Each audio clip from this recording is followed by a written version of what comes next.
Hey everybody on YouTube, this is Kyle Snyder once again, aka Clipton, and I'm finally going to be doing yet another top 10 NFL list.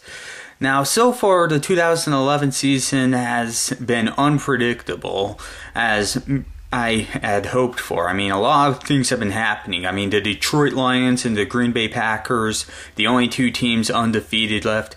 Well, for the Packers, it was pretty much no surprise for a lot of people, but for the Detroit Lions to be undefeated still, I mean, that's amazing.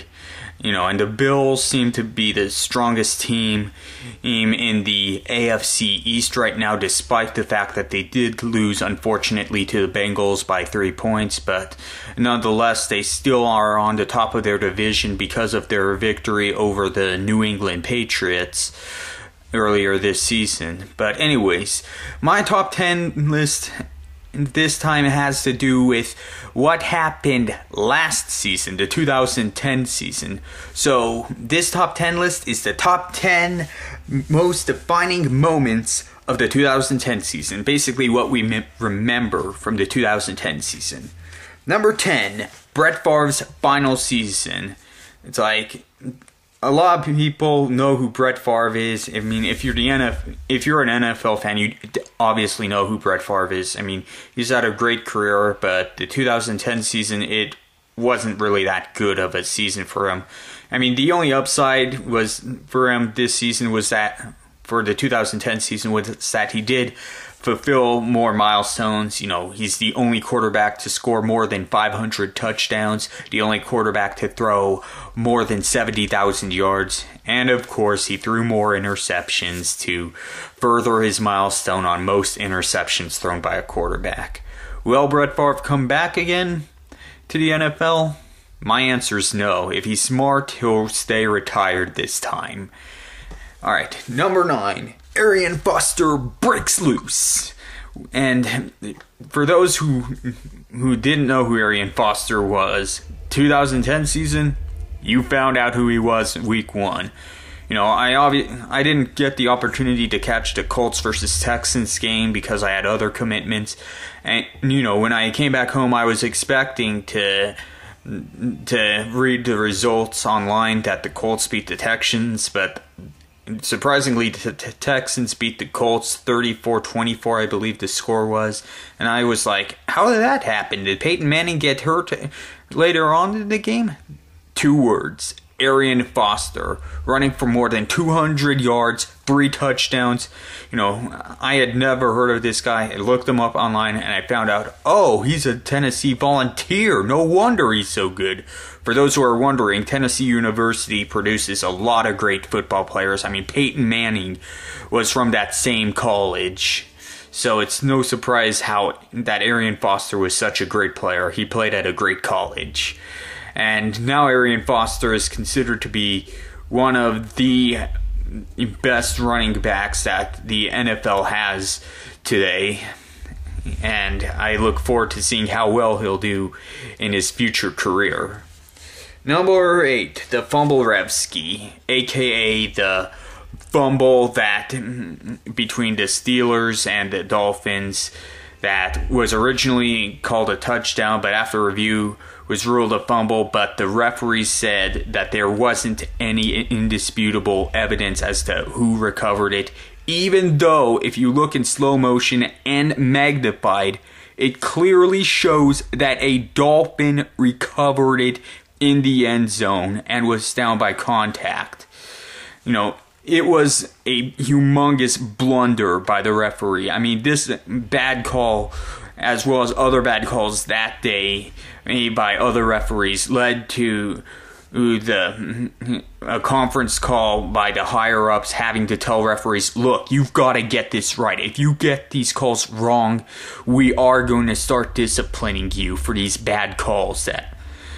I mean, we can talk all we want that, oh, refs are only human and they make mistakes, but in my opinion, when the bad calls are minimal and they do not influence the outcome of the game, Bad calls are sometimes no problem, but that doesn't excuse the bad calls. It just goes to show you that there's always going to be some level of incompetency in referees officiating games.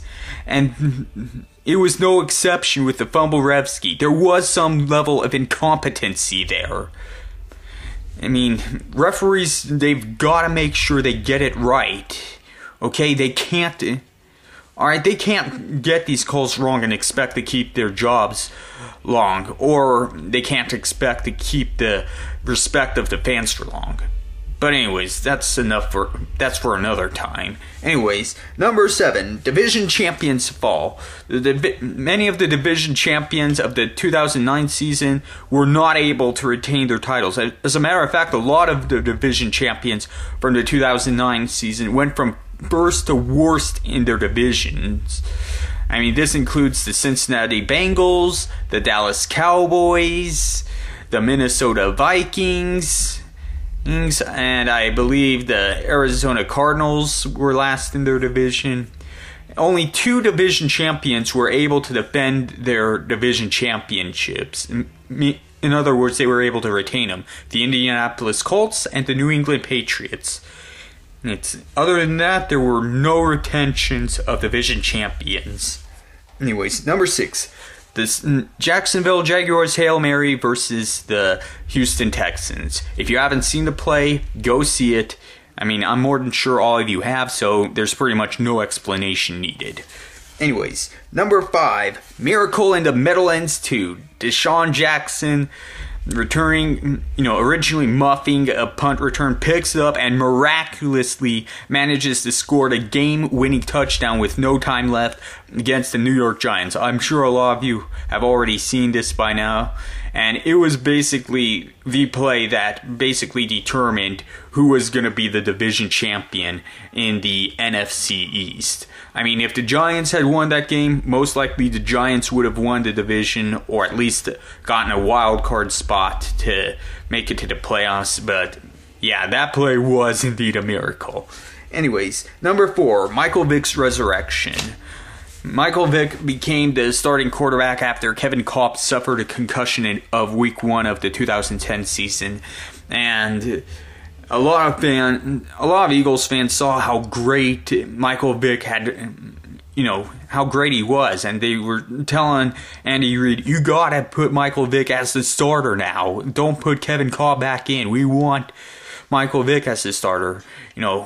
Andy Reid was, of course, reluctant, saying, "No, Kolb's still our starter," but after so much pressure, he eventually decided, you know what, Vick's going to be our starter. And it was a good decision. Because of that decision, the Eagles managed to win their division the 2010 season. If Kolb were the starter, the Eagles wouldn't have won their division, let alone got a playoff spot that season. Anyways, number 3, the Calvin Johnson catch. Arguably the most controversial call of the entire season. I mean, basically, it looked like it was a touchdown, but of course the going to the ground rule came into effect. Even though it looked to me, to me, it looked like Calvin Johnson performed a second catch or a second act prior to putting the ball on the ground, which by rule would have still counted as a touchdown. I mean, but nevertheless, it was ruled incomplete even after replay review. I mean, this had to lead to the going to the ground rule being worded to include that if a receiver performs a second act or has reasonable opportunity to perform a second act prior to losing possession of the football, it is still a catch. So basically now, because of the rewording of this rule, now there will be no question if the referee got the call right or wrong. Basically, we'll know for sure now if the referees blow the call, if it's obvious that the receiver performed a second act or had reasonable opportunity to perform a second act. Anyways, number 2, playoff shockers. I mean, there were plenty of them.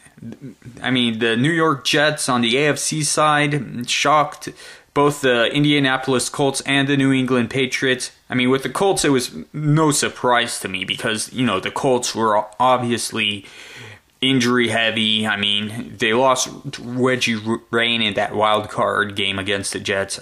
But the Colts made the Jets earn the victory on the last play when Nick Folk, I believe it's Nick Folk who's the kicker for the Jets, you know, kicked the game-winning field goal last second. And then against the New England Patriots, just blew them away. Everyone thought the Patriots were going to win it, but the Jets shocked everyone and managed to go to the AFC Championship game the second year in a row. And then on the NFC side, you had the Seattle Seahawks beating the Super Bowl champions, the New Orleans Saints, with that Marshawn Lynch run. I mean, Marshawn Lynch, like, got the first down, wanted to, you know, everyone was thinking, well, Marshawn Lynch is probably going to get the first down and, you know, ice the game. But Marshawn Lynch was like, no, I'm not content with the first down. I want the touchdown. And he got it. And it was one of the best runs in postseason history. I mean, if you haven't seen the Marshawn Lynch run, you need to see it. It's one of the best runs in playoff history. And finally, the number one most defining moment of the 2010 season, Super Bowl 45, the Super Bowl of champions, the Pittsburgh Steelers against the Green Bay Packers. Both teams very familiar with championships. You know, the Steelers winning 6 Super Bowls, the Packers winning 3, including the first 2 Super Bowls in Super Bowl history. But prior to Super Bowls being in the NFL, they had won multiple NFL championships.